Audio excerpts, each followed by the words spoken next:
Kişkine qo'shilib qo'shdik, kichkina kıslar qo'shilib. Endi qadar avgust benim конституциясы бар, бәрі жұмыстар болып шығады. Бізде уже басталды уже. Шахтерлардың Шахтерлар өзгеше өтеді деп айтып жатыр ғой. Бірінші күн 27 күні ArcelorMittal өздері өткізеді. Қосымша талаптар жүрді. 28 күн біздің күндіз сағат 12-ден 1-ге дейін өтіп жүрді. Дауыспен әдімдік. Сосын кешкісі ретро өтеді. Сосын 7-ге. 7-ден 8-ге дейін КВН болады. Қазақша орысша. Сосын 8-ден бастап ретро-әндер, сел аяғы, сайт аттыған нелер қолдана бізде. Серік Малибековичтің бар, Танобай. Солар проектін алған.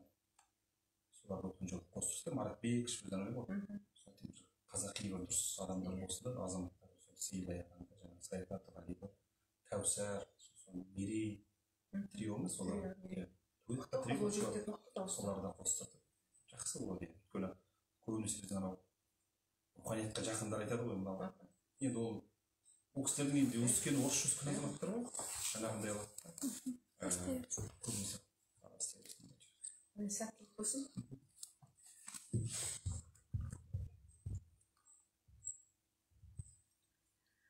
Қайырлы күн, құрметті оқырмандар. Адалдық алаңы жобасы аясында Парасат жолы орталығында Қарағанды қалалық ішкі саясат бөлімінің басшысы Ілияш Нұржан Ағыбайұлы бүгінгі тікелей эфиріміздің қонағы. Қош келдіңіз, Нұржан Ағыбайұлы. Конституциямыздың мас мемлекетіміздің алтын қазығы, бірлігі мен ынтымағы жарасқан еліміздің бұлжымас бағдары, кемел келешегіміздің кепілінің мәңгілігін бағалай қастерлеп сақтау әр қазақстандықтар үшін маңызды. Биылғы жылғы өткен референдум еліміздің тарихындағы айрықша мәні бар маңызды оқиғасы болды. Ата заңға ұсынылған өзгерістер, халықтың қолдауы мен референдум нәтижесі саяси жаңғыртудың, мемлекетіміздің дамудың жаңа кезеңіне қадам басқанын көрсетеді. Еліміздің орнықты даму негізгі күші, қозғаушы күші ол еңбек, білім және азаматтық белсенділік. Ал негізгі мақсаты азаматтардың бақытты өмір сүруін қамтамасыз ету. Нұржан Ағыбайұлы, осы тұрғыдан алғанда Қарқаралы қаласындағы атқарылып жатқан жұмыстар жөнінде айтып өтсеңіз. Рахмет, Рашон апай. Мынау, және өзіңіз айтып кеттіңіз, алдымызда үлкен бір атаулы мереке келе жатыр. Бұл жалпы барша тыңдарман оқырмандарды құттықтап өтуге болады. Бұл қазақтың конституциясы ата заң күні келе жатыр. Осы мерекемен барлықтарыңызды құттықтаймын. Енді жаңа өзіңіз айтып кеттіңіз, мынау жаңа Қазақстан, мынау жалпы халықтық референдум осы 2002 жылдың 5 маусымында өтіп, біздің ата заң конституциямызға өзгерістер енді. Бұл өзгерістерге жалпы халыққа арнайы өздерінің жаңағы қарап ыңғайына қарай келтіретіндей, осы елге, азаматқа жаңағындай осындай дұрыс болатындай мақсатта арнайы таңдау мен өзгерістер ұйымдастырылды.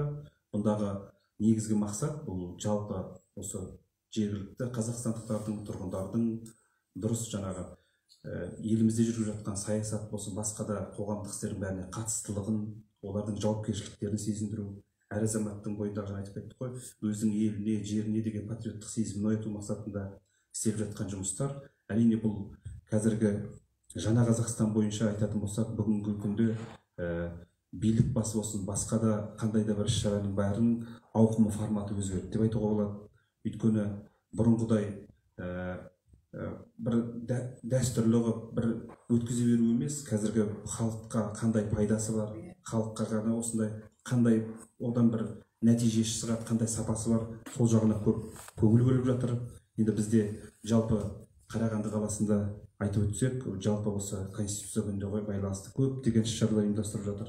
Бұл біріншіден ата заң мерекесіне байланысты, сонымен қатар біз Қарағанды қаласында осы тамыз айының соңғы жексенбісі кеншілер күні, Қарағанды қаласы өзі ертеден кеншілердің қаласы деп айтады, астанасы деп, міне соған байланысты көптеген іс-шаралар ұйымдастырып жатыр. Бұның ішінде бұның ішінде айта кететін тұрғындарға қатыстылығымен, оның ішінде қоғам белсенділері, жастар, жасөспірімдер, жаңағы белгілі үкіметтік емес ұйымдардың мүшелерінің қатысуымен көптеген іс-шаралар ұйымдастырып жатыр. Оның ішінде дөңгелек үстелдер, кездесулер, басқа да мәдени іс-шаралардың бәрі осы мереке аясында ұйымдастырылып өткізеді. Оның ішінде жаңағыда айтып кеттік, бұның ішіндегі үлкен бір мақсат қазір қоғамда қолға алып жатқан бұл жастардың жаңағы осы бір елімізде болып жатқан жүргізіп жатқан әрбір іс-әрекетке қатыстылығын аңғарту, белсенділігін тарту, олардың жауапкершіліктерін сезіндіру, жаңа айтып кеттік, елге, жерге деген өздерінің сүйіспеншіліктерін арттыру.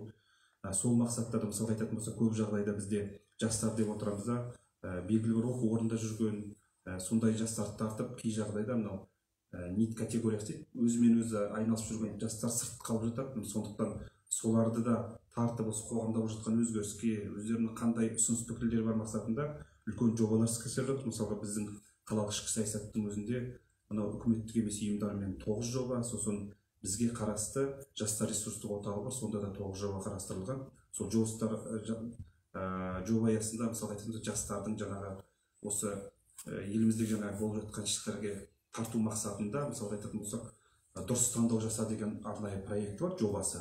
Мысалы айтатын болсақ, бұл жоба арқылы біздің Сарыарқа телеарнасында ой талқы, бағыт бағдарлама ток-шоуларына белгілі депутаттар, қоғам белсенділері, еңбек ардагерлері, қоғамдық кеңес адамдарын шақырып, сол жаңағы өзін өзі қамтамасыз еткен жастарды шақырып, үлкен бір ток-шоу талқылап, жастарды қалай біз қызықтырамыз, қалай ортаға, қоғамға қандай үлесін, олардың жаңағы біз жастардың потенциалын қалай ала аламыз деген мақсатта сондай өткізіп отырмыз. Сонымен қатар осы жуық арада, бір ай бұрын көлемінде ме, мынау осы дұрыс таңдау жасау аясында шағын футболдан үлкен осы жаңағы футбол ұйымдастырды. Бұндағы мақсат жаңағы жастардың арасында біріншіден нашақорлық, басқа да маскүнемдіктерден арылу, мынау салауатты өмір салтын насихаттау, сонымен қатар бір-бірімен достық қарым-қатынасының жаңағы оның ішінде жаңағы бөліп тастаған жоқ, жаңағы өзімен өзі жаңағы шиномонтажда жүрген, басқа машина жуып жүрген жастар бар, немесе жаңағы басқа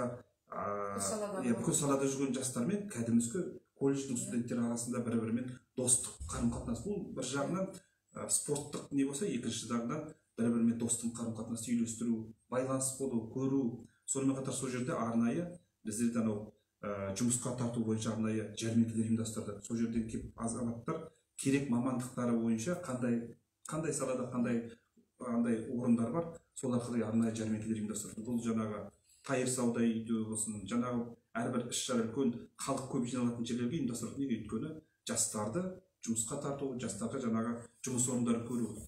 Қазір енді практика былай қарап отырсақ, бұл бір жағынан жақсы. Өйткені неге? Бұл көп жағдайда біз конкурсты жариялап қойып, екінің бірі оның жаңағы арнайы сайттарға қарап, оның мүмкіндігі жоқ. Ал нақты жаңа қолына листовкасын беріп, нақты сол саланың адамдары отырып түсіндірсе, сол арқылы мысалға жай ғана бір мысал, бір ненің өзінде 100-ге тарта жастар сол әр сала, ол жаңағы керемет қызмет болмаса да, ол өзіне керек. Мысалы біреу тоқаш пісіретін неге барды. Өткен жылы біреу осы біз сүт өнімдер шығаратын зауытқа өзі сол сала бойынша жұмысқа кетті. Біреу технология жағынан бойынша сондай кәсіптерге тегін өткізіп жатыр. Арнайы сонымен қатар жаңағы курстар ұйымдастырып жатыр. Жаңағы берілетін гранттарды ұтып алу жөнінде. Тағы да бір айта кететін мысал, біздің осы категориядағы жастардың арасында Қарағанды қаласы әкімінің арнайы кәсіпкерлікті дамыту, жастарға қолдау мақсатында гранты бөлінді. Бұл грантқа 167 адамзат қатысып, оның ішінде 10 адамға 1,5 миллион теңгеден грант осы тақау арада тапсырылды.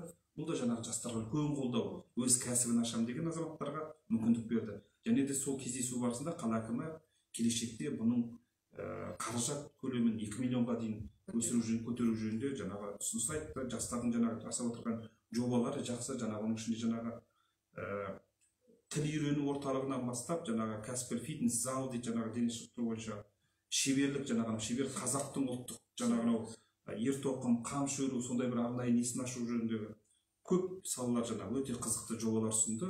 Бұл да жаңағы бүгінгі таңда айтқандай қазір қоғамда, үкіметте осы жастарға деген көп көңіл бөлінді, көп мүмкіндік жасалып отыр. Сондықтан жастарға мен ойлаймыз, осы саланы мүмкіндігінше пайдаланып, қоғамға жауапкершілігін сезініп, әрбір іс-шараға, әрбір неге бұл маған атсалысу маған керек емес деп, керісінше маған не береді емес, менің қандай үлесім, пайдам тиеді дегенде жаңағы үлеспен қатысты, жаңағыда айтып отырсыз ғой, біз белгілі қалалық кеңес мүшелерін, белгілі жаңағы тұлғаларын, соларды бәрін шақырғандағы мақсатымыз сол азаматтардың үлгі алсын, көрсін, өздерін жаңа қоғамға пайдалылығын сезінді деген мақсаттарда жүріп жатқан шаралар бар. Жалпы енді рахмет. Бұл да жаңа Қазақстан ұлттық идеясы айтылған кезде оны жүзеге асыратын, жаңа өзіңіз айтып отырғандай, жастардың жасампаз жолы. Жастар саясатының мысалы салалық және өңірлік бағдарламаны іске асыру шеңберінде жас азаматтарды елдің әлеуметтік, экономикалық және қоғамдық саяси өміріне белсенді тарту жағдайы жөнінде тағы да осы айтып өтсеңіз толықтырып. Жақсы, жаңа айтып жатырмыз ғой, рас бұл жоба арасында мынау сонымен қатар бізде сол жаңағы жастар ресурстық орталығымен мынау жас отан мынау жастар рухы дейді, солармен бірлесіп көптеген іс-шараларды қолға тұрмыз. Оның ішінде жаңағы айтып кеттік, жастардың арасында мынау дебат ойындарын өткізу. Неге бұл балалардың жаңағы дарындық, ораторлық қабілеттерін арттыруға сөйтіп жатырмыз. Сонымен қатар мынау осы өткен жолы ғана өтті, мынау көңілді тапқырлар клубы дейді, КВН деп айтамыз, сол біз қазақ лигасын өткіздік, сондағы жаңағы біз қала әкімінің кубогына деп ұйымдастырғанбыз, бірақ олай әлеуметтік желіге салған бетте бізге жан-жақтан ауданнан, қала ауданы, Қарқаралы, Нұра, Жанарқа, Бұқар Жырау, жан-жақ қалалардан тіпті мектеп оқушылары, колледждер келіп қатысты, өте тартысты өтті. Әдемі қалжың, ол тек қана жаңағы емес, жергілікті атқарушы органдар да сынады, басқасы келді, әдемі астарлы қалжыңмен өтті. Жастардың жаңағы сондай бір қабілеттілігін, оны көргенде бір қуанышқа жаңашылдықпен жақсы өтті. Тіпті сол кубоктың өзін Жанарқа ауданы жеңіп әкетті. Бұл да жаңағы сол айта кетуге болады. Бұл жастарға деген көп көңіл. Сонымен қатар мынау бізде үлкен Қарағандыда осы 2-3 жылдың жобасы болды. Жасыл ел деген үлкен жақсы бағдарлама бар. Бұл жаңағы мектеп, жаңағы 9-10 оқып мектеп оқушылары мен колледж студенттердің жұмысқа жазғы уақытта маусымдық жұмысқа тарту. Бұл жердегі мәселе көп балалы, сосын жаңағы жағдайы төмен отбасы дейміз ғой, сондай отбасылардың балаларын тарттық. Бұл жердегі жаңағы 14 пен 16 жасқа дейін балалардың өз жалақысы 60 мың, ал жаңағы колледж студенттердікі жаңағы 90 мың болды. Арнайы киім тігілді, бұрынғыдай енді қалай болса емес, көшеде байқап жүріп көрсеңіздер, жасыл елдікі, жасыл формасымен, бүкіл жаңағы бейсболкасына дейін, спорт киіміне дейін барлығы тігіліп, эмблемасымен бәрі берді. Балалар жұмыс істеп жатыр міне. Бұл жерден тағы да бір айта кететін тәрбие, бұл қаланы көркейтуге, жаңағы басқа да жұмыстары бар, бұл еңбекке тәрбиелеу жастарды қазір. Үйде масыл болып, немесе интернетте жата бергеннен гөрі бір мезгіл. Міне бүгін биылғы жылы 350 жасөспірім жеткіншектерді соған тартып отырмыз. Балалар өте қуанышты, жұмыс істеп уақыттанда ол таң атқаннан кешке емес, бір өз уақыттары бар. Сол уақыттарында келіп жұмыс істеп отыр. Бұл енді 3 жыл болды. Жылдан жылға не көп түсіп отыр, арнайы өтінімдер көп түсіп жатыр. Бірақ енді өтінімдер көп түсіп отыр, бірақ жаңағы арнайы қарап отырып, жаңағы көп отбасылық жағдай, жаңа басқаларын қарап, соған байланысты жаңа айтып 350 адам тартылып отыр деп. Сонымен қатар өңірлік бағдарламалар жаңағы жастарды жұмысқа орналастыруда көптеген мысалы аудандардың өздерінде қазіргі жағдай қаражат бөлу жағында бәрінде де бар ғой. Жаңағы қашан енді айтып жатқан жұмыстың бәрінде жастардың ынтасы, жастардың жаңа Қазақстан адамы деп айтқаннан кейін соның бәрін жасап жатқан ықпалымен енді жаңа өңірлік бағдарламалар оларға жаңағы көмек, қолдау көрсету ретінде жұмыстар атқарып жатқан шығар. Міне жаңағыны айтып кеттік қой, жаңағы қала әкімінің арнайы гранты бөлінді деп отырмыз. Жаңағы 1,5 миллионнан 10 азамат грант алып отыр. Бұл да үлкен көмек. Өзінің ісін әрі қарай дөңгелеп жүргізуге кетуге жаңағы оның ішінде жаңағы айтып кеттік, өзімен өзі қамтамасыз етіп отырған жастарды да тұрмыз. Ол басқа істеп жүрген адам емес, именно сол жаңағы арнайы комиссияның құрамында жаңағы белгілі блогерлар, қоғам белсенділері, жаңағы қоғамдық кеңес мүшелері отыр, кәсіпкерлік саласындағы адамдарды кіргізіп, өйткені оның ішінде әкімшілік отырған жоқ. Сол адамдар өздері бастан аяғын қарап, осы сол жаңағы 167 адам түскеннің ішінен 10 адамдар іріктеп алды. Мүмкіндік келеді. жобалар да жаңағы қазіргі заманға сай керек. Сонымен қоса ол тек қана өзін емес, оларда бір тағы ұсыныс болған. Бұл осы өзінің жаңағы жобасы арқылы неше адам жұмыспен қамтамасыз етіледі. Жаңағы айтып отырғанда біреу 3 адам, біреу 2 адам, біреу 1 адамды қамтиды. Бұның өзі былай қарай отырсақ, бір қаншама болса да жаңағы бір үлес жауып отыр, жұмыссыздықтың бір үлесін жауып отыр мына. Ода үлкен жұмыс қой. Үлкен жұмыс болды, үлкен жұмыс жүргізіліп жатыр. Қазір енді сонымен қатар күні кеше ғана айтылып жатты, мынау Қарағанды жастар саясат басқармасы отбасы банкпен бірлесіп арнайы жастарға үй алуына байланысты жаңағы мөлшері деңгейі жаңағы төмендетілген арнайы кредиттерді қарастыру жағында. Бұл да жаңағы жастарға деген үлкен көмек. Сонымен қатар жаңа айтып кеткен ғой, бұл жастар бізде сонымен қатар жаңа ресурстық орталықта арнайы волонтерлық еріктілер тобы бар. Бұл жердегі топтар жаңағы қоғамдық өз еріктерімен жаңағы қоғамдық белсенділік танытып жүр. Бұның аясында өздеріңізге белгілі ардагерім ардағым акциясына айтса осы жыл басынан бері 500-ден астам іс-шара өткізіп отыр. Жаңағы ардагердің үйін барып тазалап беру, қыстыгүні отын суын кіргізу, айналасын ету, міне осындай жұмыстарды көп күні қайырымдылық акцияларын ұйымдастырып жатырмыз. Бұның барлықтарына осы жастарды тартып отырмыз міне. Бұл да ол жастардың жаңағы үлкенге құрмет, кішіге ізет көрсету, қайырымдылықтың не екенін түсіну жаңағы міне бұның бәрі қазір біздің қоғамға бір керек дүние. Бұл осы мейірімділік, адамгершілік, жаңағы үлкенге ізет, кішіге құрмет дейміз. Осы бір әрекеттер сол жастардың бойында, санасында болса деген мақсатпен жүргізіліп жатыр. Тағы да жобалар көп. Мысалы айтатын болсақ, бізде мынау мерейлі отбасы дейді. Міне соған да жастардың арасында да бүгінде жастардың арасында жаңағы көп балалы отбасылар бар міне. Міне осы қалалық іріктеу өтті. Сол іріктеудің ішінен 8-і арнайы неге өтіп, Жас семьялар. Ішінде жас семьялар да бар. Бұл міне осы тамыз айының 29 күні сағат 3-те Қарағанды қаласы орталық саябағында осы қалалық кезеңінің финалдық іс-шарасы өтеді. Соны көрермендер келіп тамашалауға болады. Бұл да бір үлкен іс-шара. Жаңағы отбасыларына қорғау көрсету, міне сондай әр салада істеп жүрген, мектепте болсын, басқа да жұмыс істеп жүрген отбасылар тек қана сол жұмыс қызмет емес, отбасына бөлініп балалармен бірге әртүрлі үйірмеге қатысқан, ананы қарап отырып қызығасыздар міне.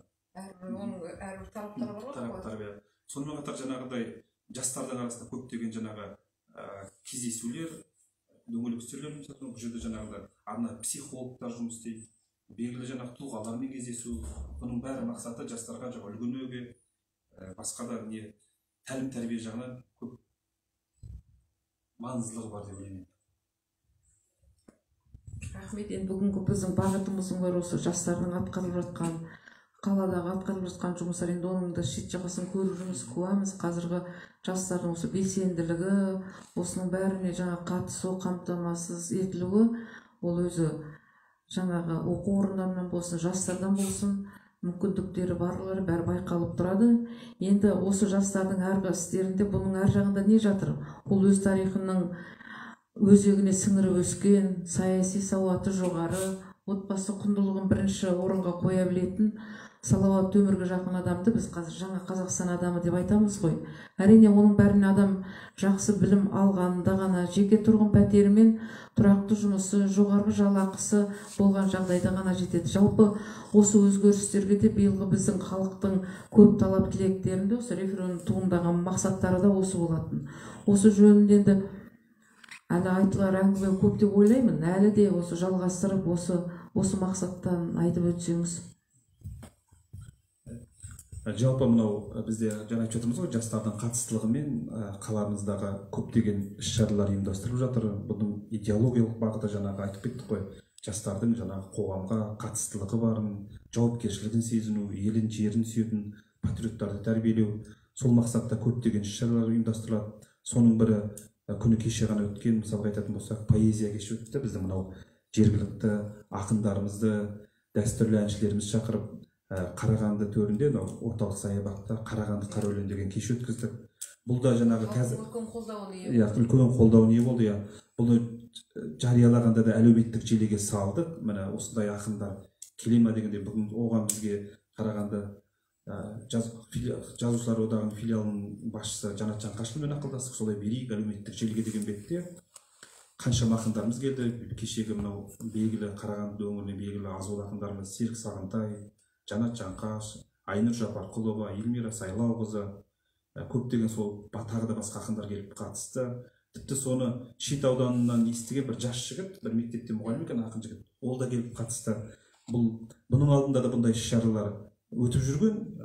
Қасым ескерткішінде, Абай оқуларында бұл Қарағанды саябақ демалыс саябағында өткен өте әсерлі болды. Тұрғындар тарапынан да мынау қазіргі көп жағдайда әлеуметтік желіге салып отырмыз. Әлеуметтік желіде көптеген комментарийлардың барлығы сол жерден болды.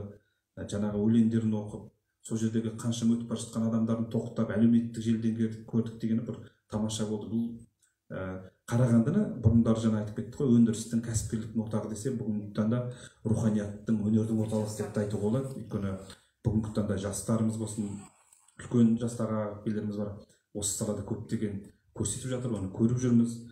Сонымен қатар мынау шілде айында домбыра күніне байланысты тағы осындай үлкен бір іс-шараны тағы да сол әлеуметтік желілер арқылы айттық. Осындай челлендж қабылдап, біз осыны өткізсек деген мақсатпен сол сахна мынау орталық саябақтың жағалауында ұйымдастырылдық. Арнайы сахна құрылды. Көптеген жаңағы жан-жақтан балалар келді. Әсіресе мектеп оқушылары ұстаздарымен келіп, жаңағы балалардың көңіл күйін көрсеңіз, жаңағы ұстаздары да мынау 2 жылғы пандемия бізді көптеген осындай елдерден шеттетіп, сондай бір үлкен бір іс-шараларды сағына бір ынтасымен қарсы алғанымызды көрсетіп отыр. Керемет болды. Бұған енді бір 200-300 адам жиналды. Енді бір Астанада, басқа жерлерде 1000-ға тарта адам жиналды. Келешекте осыны дәстүрлі осылай жалғастыра берсек, біз де сол сапаға жеткіземіз. Жаңағы қазақтың Құрманғазының бал бұрауын, адай күйлерін тартқанда ғана әсерді көрсеңіз, ананы ойнаған кезде ғана бүкіл домбыраның адамның арқасы қосып бір рухы оянып, бір керемет бір сондай бір сезімде болады екенсіз. Міне бұл да жаңа айтып отырғанымыз, бұл да осы өнермен де бір біздің идеологиямызды, басқасын тәрбиелеп жатырмыз. Жастарды жан дүниесі керемет. Кішкентай балалар келіп домбыра тартқанда қалай қызығып қаладық. Оның үстіне жаңағы біз қуанғанымыз, Қарағанды қаласында көптеген өзіміздің ата-аналардың балаларының жаңағы ұлттық аспабымыз жаңағы домбыраға беріп жатқаны бір қуантарлық шаруа. Сонымен қатар өткен жолы айтып кеттік, тағы да бір үлкен іс-шара, мынау Абай күніне Абай өлеңдерін оқуға сол тағы да сол орталық саябақта ұйымдастырылды. Сондағы біріншіде біз әлеуметтік желіде челлендж жолдадық, жаңағы әркім Абайдың өлеңін оқып, біз қалалық деп кеткенбіз, оған өзіміз төңіректе облыс деңгейде қала аудандардан қосылды. Тіпті кімнің мүмкіндігі жоқ, сол өздерінің өлеңдерін оқыған қара сөздерін WhatsApp-қа жіберсін деп біз нөмірді қосып едік. Сонда біздің мынау Түркістан облысының Төле би ауданының кітапханасының қызметкерлері, шағын ғана кітапхана екен, соның қызметкерлері Абайдың жел үстінде жарағайын бізге жолдап, біз жаңағы әнмен жолдап, біз жаңағы қуана қарсы алдық. Біздің жаңағы айналдырған кішкентай челленжіміз республика көлемінде танымал болды. Ол кісілерге де үлкен алғысымызды білдірдік. Сонымен қатар сол жерде үлкен іс-шара өтті. Мынау Абайдың өлеңдерін оқығанда көп, әсіресе мынау біздің қалалық мектептердің, Абай атындағы Қарағанды қаласының 61-ші мектеп, 39-ші мектеп, көптеген мектептерден шәкірттерін әкеліп оқыған балаларға өте риза болдық біз. Оның ішінде жаңағы 61-ші мектептің жаңағы Дидар апайымыз бастаған балалары сол жолы 2 күннен кейін республикалық Абай еліне барып, үлкен республикалық Абай оқуларынан жүлдемен келді. Ол кісілер қарсы алып арнайы құттықтадық. Және де осыны естіп біз айтып едік, біздің руханият жанашыры Ерлан Әшім ағамыз арнайы өздерінің бір қызметкерін жіберіп, нәтиже сүт өнімдері мен Қасым кітапханасынан шығарып жатқан кітаптарын сыйлады. Бұл да бір үлкен бір жаңағы өнерге, руханиятқа жанашыр отқан, қолдау отқанына көптен рахметімізді айттық. Мынау Қарағанды қаласында мынау үлкен зейнет жасындағы ата-апаларымызға арнап белсенді дамыту орталықтары ашылып отыр. Мынау Майқұдықта жаңа соның ішінде филиал ашылды. Сол жерде қазақ үйірмашылық қойды. Оларды жаңағы неге үлкен азамат ата-әжелерімізді зейнеткерлер. Қазір белсенділік бар. Оның ішінде дойбы ойнайды. Оның ішінде өздері жастармен кездеседі. Дәстүрлерін айтады, домбыра тартамын деген. Сол жердегі қатысып жүрген басқа ұлт өкілдері 3 апайымыз келіп, сол жерде жаңағы Абайымыздың 3 өлеңін қазақша бір шумақтан оқыды. Керемет әсер болды. Үлкен кісілер, 70-тегі кісілер, жаңа біреу кәріс ұлты, екеуі орыс далап, Абайдың жаңағы жаз қыс күз өлеңдерін бір шумақтарын оқыған кезде бір риза болдық. Бұл да бір жаңағы айтып отырсақ үлкен бір жаңағы қалай айтуға болады, қазақ руханиятының міне бүгінгі абайды оқып жатқандығы, бұл абайды оқып абайды көңілін түйген азаматтардың ешқайсысы далада қалмайтын. Басқа ұлттарда келіп оқыды. Басқа ұлттарда оқыды, иә. Үлкен бір сондай бір жақсы бір іс-шаралар өтіп жатыр. Енді тағы да бір айта кететін болсақ, енді бұл мынау осы мерекеге байланысты көптеген іс-шаралар өтеді. Бұл алдағы күнге жаңа айтып кеттік, үлкен мерекелер. Соған байланысты мынау 28 күні сол орталық саябақта мүмкіндік шектеулері балалардың арасында мынау менің қалам байқауы өтеді, жаңа фестивалі. Бұл алдында іріктелген, соның ішіндегі 10 бала өздерінің жаңағы шыққан өлеңдерін оқиды. Сол күні мынау биылғы жыл өзі атаулы жылдар көп, оның ішінде балалар жылына арнап мына 27 күні сол Қарағанды қала әкімдігі мен кәсіпкер қауымдастығы бірлесіп дүние баланың көзімен деген Қарағанды қаласының фото түсіру. Бұл сол күні сағат таңертеңнен кешкі 12-ге дейін түсіріп, арнайы жолдайды. Содан қыркүйек айында түсіреді. Бұлдағы мақсат көшеде кетіп бара жатқан әрбір бала көзімен дейді, жаңағы әрбір нені түсіріп, баламен жүрген адамды сондай бір жақсы бір тоже іс-шара, бұл айтып отырсақ, бұл да бір сол бұған ойлап отырмыз, жаңағы бүкіл әлеуметтік желілеріне жарияланды. Қарағанды қаласының бұған профессионал фотографтар қатыспайды, жай қарапайым адамдар, тұрғындар соткаға түсіріп алсын, басқа да түсіріп алсын, қатысып өздерінің бақтарын сынап, сый-сияпаттарын алуға болады. Енді жаңа айтып жатырмыз, өзі бірінші мақсат бұл ел жаңа жастарымыздың көкейінде жаңағы патриоттық сезім қалыптастыру, жаңағы дұрыс идеологиялық тәрбие беру. Бұл мақсатта жаңағы биылғы жыл өзі жаңа айтып кеттік, балалар жылы. Сонымен қатар біздің мынау Қазақстан Республикасының мемлекеттік рәміздерінің 30 жыл өтті.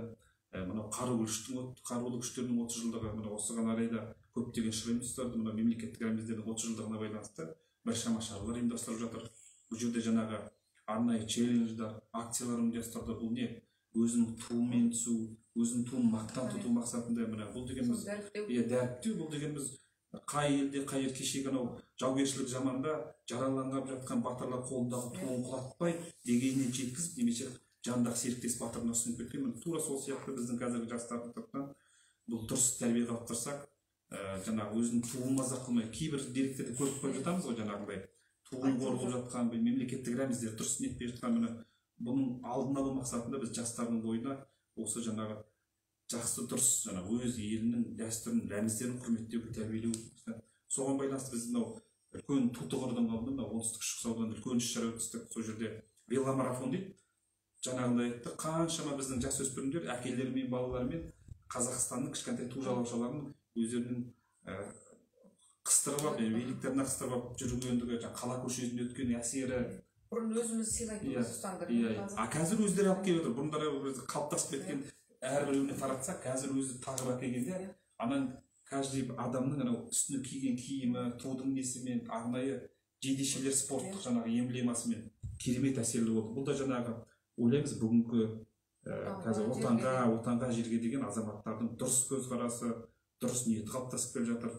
Өйткені өз айтып жатырмыз ғой, рас, бұл жер өз қазақтың азаматынан басқа ешкімге керегі жоқ. Өйткені өз тілімізді, өз дінімізді, өз жаңағы мемлекеттік рәміздерімізді құрметтемесе, бұл ешкім құрметтемейді. Сондықтан біз қашанда үлгі бола білуіміз керек. Оны үнемі барған жерде айтып жүреміз. Үйдегі жай ғана тәрбие үйде ғой, жаңа отбасындағы жай ғана отбасы тәрбие отбасынан басталады. Жаңағы Мұхтар өзі айтып кеттіңіз өзі. Елі болам десең бесігін сөйлеп, сонда біз күнделікті жай ғана бір балаға, мысалға, мусорды тастай салса, соны әй олай емес, сен ананы арнайы урнаға сал деп тәрбиелесек, міне содан қалыптасады. Сондықтан көп жағдайда жұмыс басқа деп көп жағдайда мысалға айтатын болсақ, мен өзім әке ретінде айтатын болсақ, осы біраз уақыттарға дейін аналарға айналысып кетті. Осы бала тәрбиесіне көп жағдайда қазір үлкен мәселе көтеріліп жатыр. Қазір азаматтар көтеріп, әкелер мектеп ашылып жатыр. Мен өзім балам оқитын мектепте әкелер мектеп ашылып, Айтбай Жұмағұл өздеріңізге белгілі. Соның ақын сол жердің төрағасы бір мектепте. Соның ішінде біз атсалысып қатыссақ, арас қарап отырсақ, кей жағдайда біз мынау алыстап кетеді екенбіз семьядан. Жұмыс деп кешке келіп, тамақты ішіп, балаға сабағыңды оқыдың ба, басқа да жүрсің ба деген кейбір сондай немен шектеліп қалған балалар көп жағдай жаңағы қайғылы жағдайларға ұшырап жатады. Басқа жаңағы бағыт дін ағымдарына кіріп кетіп жатады. Немесе зиянды заттармен айналысып кетеді. оның ішкі жан дүниесіне үйілмейміз. Сондықтан бірінші мәселе отбасында болу керек. Баланың жанын түсіну керек. Кейде шапқылап жүреміз, осының бәрі не үшін дейміз, бала үшін дейміз. Біз баланың тәрбиесіне көрінбей, оның материалдық жағдайын қамтамасыз еткізбейміз, ол дұрыс азамат тәрбиелемейміз.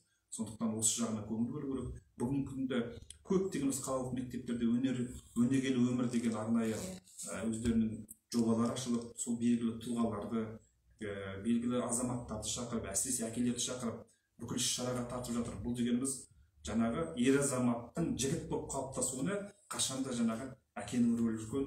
Анау кешегі бір үлкен бір неден оқып едік. Анау кешегі үлкен соғыс кездерінде балалары, жолдастары отан алдында қаза тауып, ер азаматтарын қалай тәрбиеледі дегенде, аналары бар, ана көршінің немесе анау ауылдың белгілі азаматы соның жанында жүр. Міне соның арқасында анау балалардың бойында жаңағы әкелік рух оянып, жаңағы азамат болып, тұлға болып қалыптасуына үлкен әсерін тигізіп отыр екен. Осындай жобаларды қолға алсақ, осылай жаңағы бастапқы тәрбиемізді дұрыс қалыптастырсақ, елде, жерде дұрыс болады. Мынау қазір айтып отырмыз ғой, көптеген қазақ жас өспірімдер арасында керемет жаңағы өнер тапқыштар, білімде бәрі шығып жатыр. Бізде қазақ айтады ғой, 50 жылда ел жаңа, 100 жылда жер жаңа дейді. Өйткені келешекте біздің осы елдің тұтқасында келешек азаматтарда осыны тәрбиелеуге азамат ретінде бәріміз атсалысуымыз керек деп мен ойлаймын. Рахмет, Нұржан Ағыбайұлы. Сіз де расында да бүгінгі көкейде жүрген көптеген әңгімелерді айтып жатырсыз. Жаңа Қазақстанның жаңа айтып жатыр адамы деп соған бет бұрыс жасап көптеген шара жұмыстар атқарылып жатыр. Ол енді көзі қарақты оқырмандарға көрініп, соның бәрін құптаған осы еліміз бар.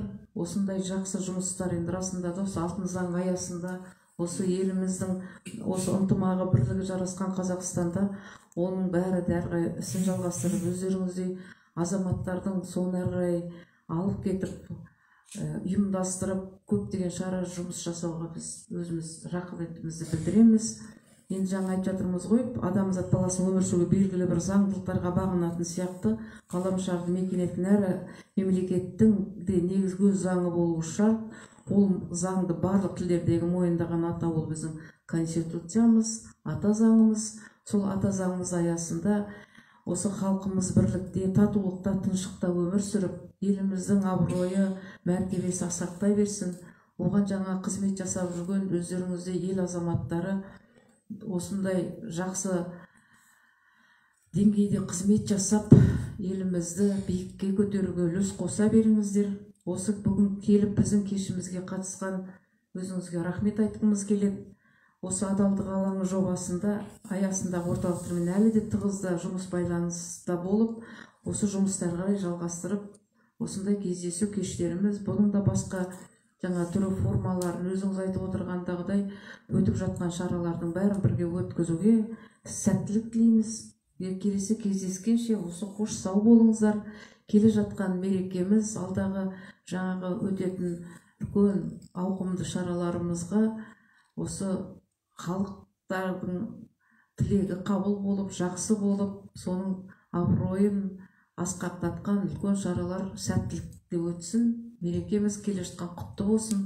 Алтын заң аясында бақытты адамдарымыз осы отбасы болсын, қай салада болса да өздерінің еңбектерін еліне, жеріне жасай берсін. Рахмет бүгінгі келіп осы кездесуімізге қатысқаныңызға. Рахмет сіздерге де.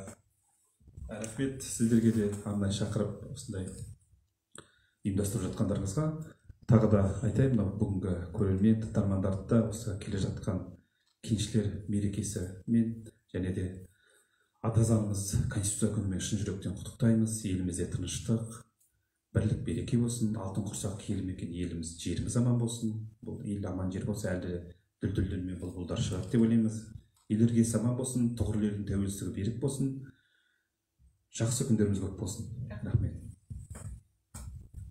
Рахмет. Енді бүгінгі тікелей хабарымыз осымен аяқталды. Рахмет келгендеріңізге.